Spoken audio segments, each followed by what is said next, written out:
책은 제가 읽고 나서 너무 마음에 들어서 여러 권을 사서 아는 사람들한테 선물도 많이 했고 그 딸 선생님한테도 선물도 하고 했거든요.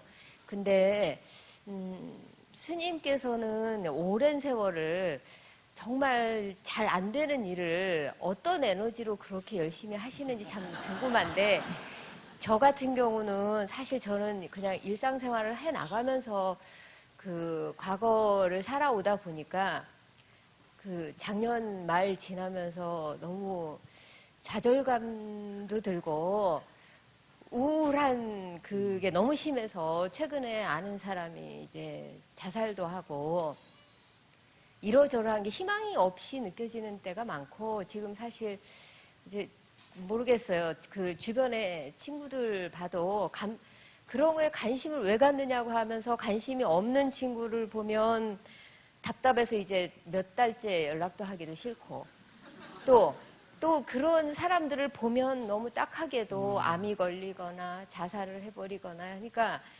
저도 가정적으로는 뭐 별 문제도 없이 잘 살아지지만 아무리 좋은 일이 있어도 기쁘지도 않고 힘도 안 나고 그리고 그 좌절감을 어떻게 할 수가 없고, 그러면서 지금 뉴스를 어쩌다가 지나가다가만 봐도 막 그 국정원 뉴스 이런 거 보면 막 돌아버리겠는 분노 때문에 남북 간의 통일은 할 수 있겠는데 이 도저히 그런 사람들하고는 말도 섞기도 싫어서 이게 점차 심해지다 보니까 사실 저희 가정적으로도 저희 남편하고 저는 그 이념이나 그 사상적으로 너무나 정치적으로 견해가 똑같아서 작년 이전까지는 사실 너무나 잘 그 부분만, 다른 건 다 틀려도 그 부분에서 합의를 하고 살았는데 작년 말에 가서 이제 대선 과정에서 남편은 스님이 좀 마음에 안 들었다고 하고 저는 뭐 어떻게 됐든 좋은 방향으로 갈 것이라고 했는데 잘 안 됐고, 그런 상태에서 지금은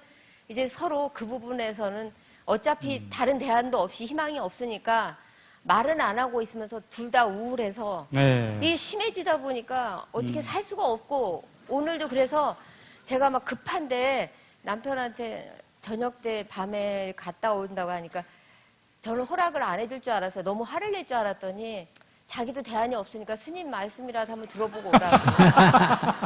근데 진짜 요즘에 이 우울함을 어떻게 견딜 수가 없고, 아는 사람들 중에 그런 사람 너무 많고요. 또 아는 사람 중에 그거에 관심 없이 너무 잘 사는 사람들은 꼴도 보기 싫어요. 네, 알겠습니다. 감사합니다. 아이고, 힘드시겠습니다. 저라고 뭐 특별한 게 있겠어요. 근데 제가 이제 북한의 인도적 지원이나 이런 걸 꾸준히 하는 원인은 내가 북한에 그냥 뭐 북한 돕자 이리 시작한 게 아니고, 그 북한에 굶어 죽는다, 도와야 된다 이렇게 옆에서 주장을 할 때도 2년간 내가 거기 안 응했어요. 아니 북한이 좀 가난하기는 하지만은 굶어 죽기는 뭘 굶어 죽냐. 그 북한을 자꾸 나쁘게 얘기하려고 그런 거 아니냐. 즉 북한을 너무 나쁘게 해도 북한의 편견이 있지만은 북한을 나는 나쁘게 생각 안 한다는데 너무 또 집착을 해가지고 어때요?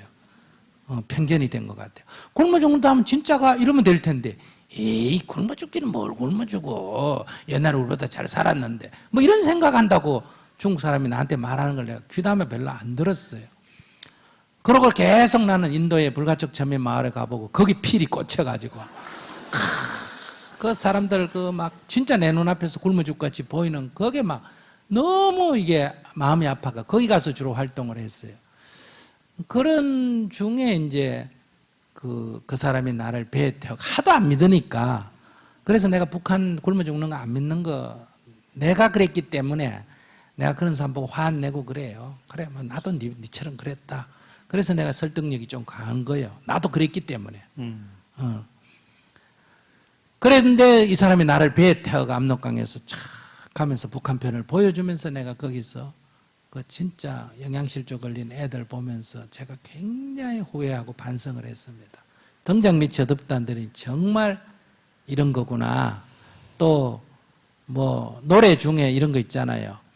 뭐 모스크바도 가고 달나라도 가는데 평양은 왜 못 가? 뭐 이런 노래 있죠. 나는 그거 그냥 뭐 무슨 노래를 저런 거 부르나 이랬는데 그게 너무 절실하게 느껴져요. 내가 저 인도까지 막 중동까지 가서 아프가니스탄까지 가서 도우면서 바로 이 10m도 안 떨어진 내 나라의 아이들을 눈에 보고도 도울 수 없는 이런 데서 굉장한 그 아픔을 느꼈거든요. 그래서 이제 북한 돕기를 시작을 했는데 이 북한 돕기 막 시작을 했는데 뭐가 터졌나 하면 96년도에 그 강릉 잠수함 사건이 터진 거예요. 그러니까 TV에는 막 매일 그 산에 도망간 거 찾으러가는 뉴스가 연일 나는데 내가 북한 돕기 하러 다니니까 나보고 다 방공교육 좀 더 받아야 되겠다고. 지금 도대체 감각이 좀 있으라고. 그때 제가 나도 좀 관두고 싶지만은 그럼 내가 그 강변에서 본 그 굶주리는 북한 아이가 이 강릉 잠수함 사건이 터지고 남북관계 나빠졌다고 그럼 그 아이 굶는 문제가 해결됐냐? 그건 전혀 아니잖아요. 그럼 내가 걔를 보고 돕겠다고 시작해놓고 걔하고 아무 관계없는 건을 두고 그만둬버리면 그럼 내가 뭐냐 이런 생각이 들었어요. 그래서 나는 이런 관계를 보고 시작한 게 아니고 그 강변에서 영양실조 걸린 그 아이를 보고 시작했기 때문에 그 아이 문제가 해결돼서 내가 그만둔다는 건 말이 되지만 그 아이 문제가 해결 안 됐기 때문에 내가 그만둘 수가 없다. 이렇게 해서 이제 했더니 이제 약간 좀 무대뽀 같은 인상을 사람들이 받았나 봐요. 이렇게 좀 관계가 안 좋을 땐 좀 이렇게 고개를 수그렸다가 또 관계가 좋으면 하고 이래야 된다고. 근데 저는 거기에 딱 나도 나름 필이 꽂혀가지고 그 굶어 죽는 애만 늘 생각하면서 울고 다녔어요. 그런데 이제 압록강 두만강 변에 이제 북한 소식 때문에 다니면서 그 굶어 죽은 시신을 제가 굉장히 많이 봤어요. 사진도 찍어가 한겨레 신문에도 내보내고 내가 보는 앞에서 시체도 건져내고 그리고 그 중국에 옥수수 바치고 산에 그 막 영양실조 걸려가 거지 진짜 거지 중에도 산거지 된 애들을 그걸 업어가지고 살려내고 이런 이제 남인도 없는 일을 하면서 내 느낌에 마치 가을바람에 바람이 불면 막 낙엽이 우수 떨어지는 것처럼 굶어 죽는 사람이 그렇게 느껴질 정도로 그 상황이 참혹했어요. 그래서 제가 전국적으로 강연회를 다닐 때 그때 늘 울고 다녔어요. 북한 얘기만 꺼내면 눈에 나도 모르게 눈물이 줄줄 주체하지 못할 정도로 흘렀는데 그래서 사람들이 스님 왜 이런 에너지를 갖고 다니냐? 스님이 때문에가 아니고 내가 그 현장을 목격했기 때문에 그렇다. 당신들도 목격했다면 나처럼 될 거다. 그럼 당신들이 나처럼 안 되는 건 당신들이 그걸 목격을 안 했고 나는 그걸 하나만 목격한 게 아니라 수없는 사람을 만나고 죽는 사람, 애들, 어른, 그 내 앞에서 죽는 거 이런 걸 목격했기 때문에 이게 멈출 수가 없었어요. 이 세상의 반대 같은 게 별로 이렇게 두렵거나 뭐 귀에 안 들어왔어요. 이제 이런 것들이 제가 북한 돕기를 하는 에너지인데 지금 북한 돕기 하는 에너지는 옛날보다 좀 떨어졌어요.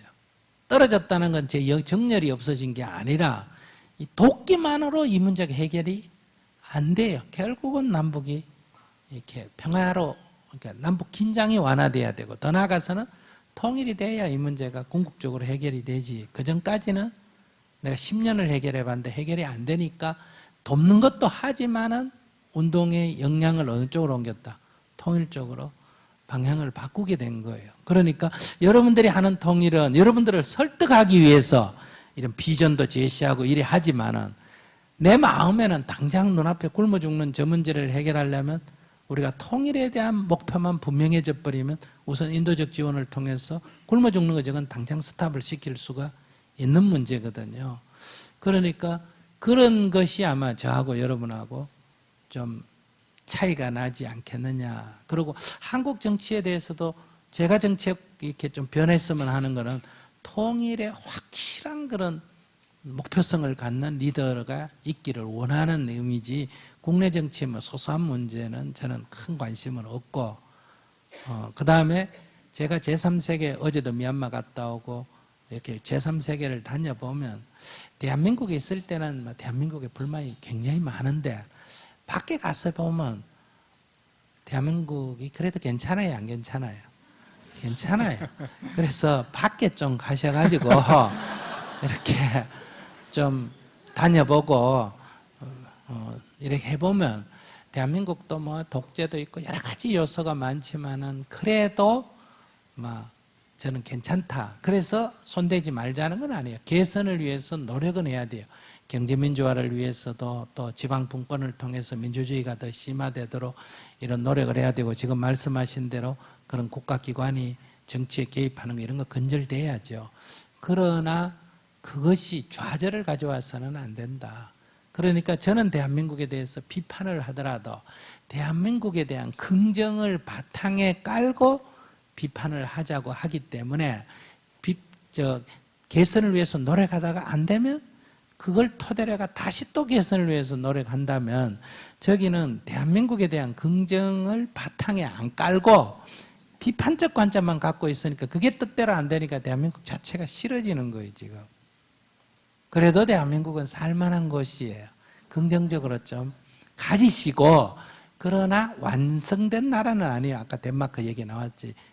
고칠 게 많아요. 그러니까 이 긍정을 바탕에 깔고, 그래서 난 애국심이 좀 있어야 된다. 긍정을 바탕에 깔고, 그러나 우리가 사는 세상을 좀 더 아름답게 만들기 위해서는 이런 부정, 부조리, 이런 거는 우리가 개선을 위해서 노력을 해야 제풀에 주저앉는 이런 일은 안 생기지 않느냐. 지 혼자 흥분해가지고 데모하다가 제풀에 꺾어져가 또 좌절하고 이러면 안 된다. 꾸준히 우리가 우리 사회를 좀 더 아름답게 만들기 위해서는 지속적인 운동, 지속적인 노력을 해줘야 되지 않냐. 그래야 개선이 되지. 불하고 꺼지고 불하고 꺼지고 이러면 이 정치하는 사람도 이렇게 이걸 얕봐요. 저 사람들은 한번 손댔다 하면 꾸준히 밀고 나오는데 이래야 두려워하지. 저거 뭐 소나기만 피하면 된다 이렇게 생각을 하면 오히려 우리는 에너지만 낭비하고 성과가 없지 않느냐. 그런 데서 애정을 가지고 비판을 해줬으면 좋겠다. 이런 말씀을 좀 드리고 싶습니다. 고맙습니다.